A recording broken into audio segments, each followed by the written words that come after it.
Hi, my name is Donald Butson, and for this week's reading log, I did the book entitled Some Writer, The Story of E.B. White, and that's exactly what it is, the story of E.B. White, who some of you may not know is the author of stories like Stuart Little, Charlotte's Web, and The Swan with the Horn, which are all very famous children's books that I'm sure many of us have read. Um, so I really enjoyed reading this book and looking through it, mostly because the pages were all very different from other stories that you'd read. So I pointed out a couple of my favorite pages from the book.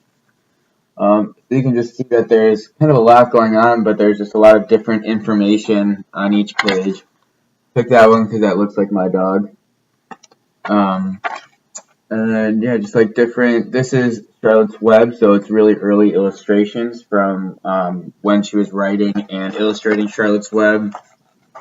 So there's just the way the book is organized, I think, makes it easier to read, and I think entices readers to want to delve more into the subject and learn more about E.B. White. This story goes from the beginning of E.B. White's childhood, where she lived with her parents, who were very supportive and helped her develop her sense of creativity and her desire to want to read and write books. And then she goes through her childhood life, or her adolescent life and college life. Then as an adult, where she was a struggling writer for a while, as I'm sure most all famous writers are.